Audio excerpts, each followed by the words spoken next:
Selamat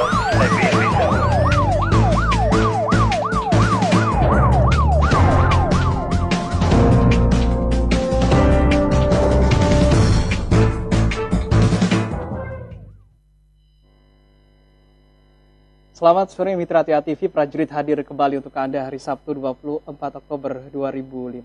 Saya Siona Herpram, 1 jam waktu kita ke depan. Dan dalam prajurit kali ini, saya bersama Dr. Ridwan Dwi Saputra, SPB Vina CS, Kepala Rumah Sakit Slamet Riyadi. Karena tema kita adalah tentang detasemen kesehatan. Dan saya langsung sapa beliau, Dr. Ridwan, selamat sore. Selamat sore. Kabar baik Dr. Ridwan? Kabar baik, Alhamdulillah. Oke, Alhamdulillah luar biasa. Dan Mitra TA TV di prajurit kami juga mengundang Anda untuk interaktif. Silakan telepon ke 0271 857 555. Sekali lagi di 0271 857 555. Detasemen kesehatan. Nah, mungkin Anda familiarnya dengan DKT gitu ya, Dr. Ridwan ya? Iya, betul. Ini adalah Rumah Sakit Slamet Riyadi. Itu nama resminya. Nama resmi. Oke, bisa dijelaskan dulu tentang detasemen kesehatan ini, Dr. Ridwan, apa tugasnya juga apa? Iya. Jadi detasemen kesehatan wilayah Surakarta ini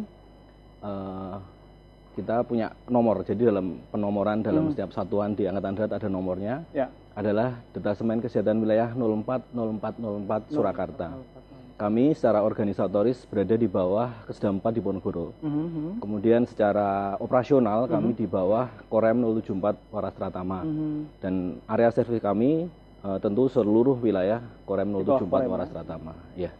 Kemudian untuk tugas pokok kami adalah memberikan dukungan dan pelayanan kesehatan kepada satuan-satuan yang berada di jajaran Korem 074 Waras Pratama, baik itu satuan organik, ya satuan organik dalam artian dia adalah satuan dari Kodam 4 di Ponorogo maupun satuan non-organik.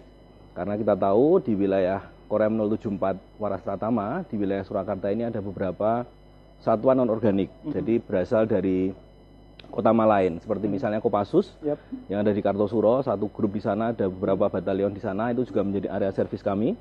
Kemudian juga Kostrat, kita lihat ada Brigade Infanteri 6 Kostrat, dengan satu batalionnya, Batalion 413 juga menjadi area servis kami. Kemudian Kementerian Pertahanan juga ada Pusrehab yang ada di Solo, kemudian Kodiklat, Angkatan Darat juga punya Pusdiktop di Solo. Jadi itu semua menjadi area servis maupun tugas pokok kami untuk memberikan pelayanan maupun dukungan kesehatan. Ya, Dr. Ridwan, berarti Denkes ini, detasemen kesehatan itu adanya di setiap Korem gitu? Di setiap Korem, betul. Korem. Ya. Nah, tadi dikatakan bahwa ada juga ke Korem, ada juga ke Kodam 4 di Ponorogo. Nah, kalau tanggung jawabnya ini lebih kemana sebenarnya?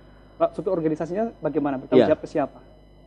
Detasemen kesehatan wilayah secara organisatoris bertanggung jawab kepada Kesdam, Kesehatan Daerah Militer 4 di Ponorogo. Karena secara pembinaan personel, administratif kami berada di bawah Kesdam. Hanya secara operasional kami digerakkan oleh Korem. Kami sebagai satuan maupun dinas jawatan di bawah kendali Korem dalam hal operasionalnya. Saya kira begitu. Baik, ya sebelum lanjut lagi saya ingin ini terkait dengan apa yang sudah saya sampaikan tadi bahwa masyarakat lebih familiar dengan DKT ya daripada Rumah Sakit Slamet Riyadi. Betul. Mungkin bisa dijelaskan tentang hal ini, sejarahnya apa DKT kemudian jadi Rumah Sakit Slamet Riyadi ini. Ya. Jadi mungkin Rumah Sakit Slamet Riyadi ini lebih familiar masyarakat tahu sebagai DKT ya. DKT itu singkatan dari Jawatan Kesehatan Tentara. Ya, Jawatan Ejaan Lama, Mas, Ejaan DJ, Lama. DJ itu sudah sejak ada dulu lama. Kemudian kira-kira 18 tahun yang lalu, ya tanggal 14 Agustus 97, berdasarkan skep dari Direktur Kesehatan Angkatan Darat, maka dirubah namanya menjadi Rumah Sakit Slamet Riyadi. Kita tahu kita berada di Jalan Slamet Riyadi, nomor 321 Solo.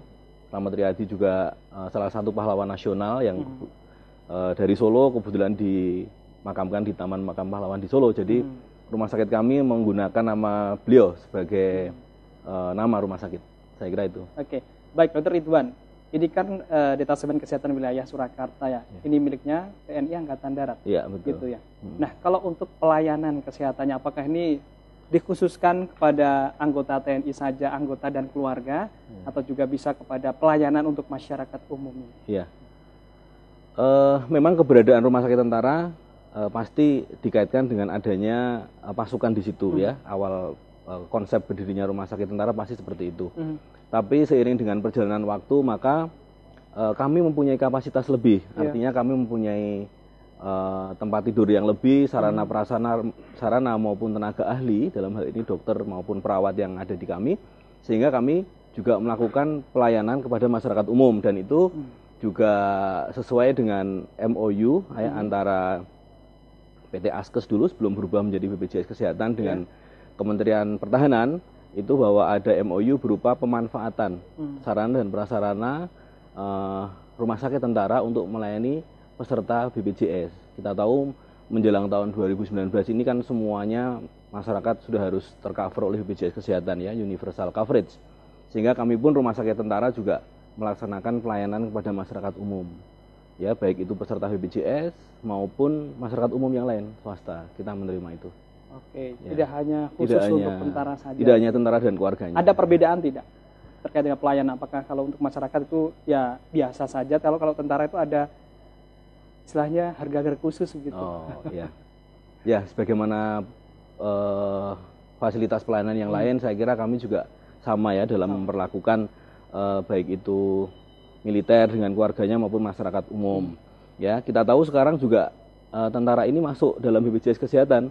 Jadi kami juga menjadi peserta BPJS Kesehatan. Melebur semua ke BPJS Kesehatan. Ya. Gitu, ya. Hanya tentu gini Mas Eno, kami sebagai instansi militer, instalasi militer walaupun berupa rumah sakit, saya mempunyai policy bahwa harus ada space, harus ada ruang, yang artinya kita mungkin harus siapkan itu beberapa tempat tidur, mungkin 10% atau 15% untuk tidak kita jual istilahnya ya, tidak kita berikan untuk masyarakat. Jadi kita harus punya spelling tempat, siapa tahu ada kejadian luar biasa barangkali yang pada saat kami anggota TNI ini sedang latihan atau apa gitu, sehingga mungkin dari 60 tempat tidur kami, kalau sudah 55 itu kita bilang sudah penuh gitu.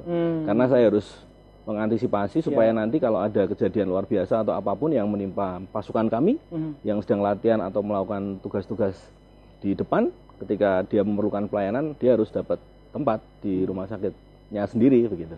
Oke. Saya kira itu ya. Bagaimana dengan fasilitas yang ada di Detasemen Kesehatan Wilayah Surakarta ini? Kalau Detasemen Kesehatan itu atasan kami rumah sakit ya. Jadi Mas Eno saya perlu jelaskan. Jadi RS-nya nih. Ya, di rumah sakit Slamet Riyadi ini adalah sebagai subsistem dari Detasemen. Saya selaku kepala rumah sakit bertanggung jawab pada komandan Detasemen ya. Kemudian untuk fasilitas ataupun pelayanan yang ada di rumah sakit Tentara Slamet Riyadi, sebagaimana rumah sakit yang lain, kami punya IGD, kami punya rawat jalan atau poliklinik ya. Kemudian ada rawat inap, di situ ada HCU, ya, intensive care unit maupun high care unit. Kami punya kamar operasi, kami punya instalasi penunjang medis, baik itu laboratorium maupun ronsen. Kami punya unit farmasi, ya. Kami juga sudah punya IPAL, gitu. Kemudian ada instalasi gizi dan sebagainya. Saya kira rumah sakit kami memang masih rumah sakit tipe D, ya, tipe D. Ya, menurut Undang-Undang Perumah Sakitan nomor 44 tahun 2009. Rumah sakit tipe D adalah rumah sakit yang mempunyai kemampuan atau fasilitas minimal 2 spesialisasi dasar. Ya. Nah, kebetulan kami yang ada di Rumah Sakit Slamet Riyadi ini sudah punya 20 dokter spesialis, baik itu organik kami sendiri dari Rumah Sakit Slamet Riyadi maupun dokter-dokter tamu yang bekerja di Rumah Sakit Slamet Riyadi. Total demikian. 60 kamar. 64 tempat tidur. 64 tempat tidur ya. 64 tempat tidur terbagi dalam berapa kelas? Terbagi 4 kelas. Jadi ada kelas. VIP, 6 tempat tidur, kemudian kelas 1, kelas 2 dan kelas 3. Gitu. Masing-masing dari 64 tempat tidur itu? Iya, selain tadi ada 6 yang VIP, kami punya 10 yang kelas 1, kemudian yang banyak justru di kelas 3, Mas. Kelas 3 dan kelas 2 yang banyak. Karena kita tahu di Rumah Sakit Slamet Riyadi ini juga melayani Jamkesmas, kemudian BPJS Kesehatan yang PBI, ya, maupun PKMS. Gitu. Oke.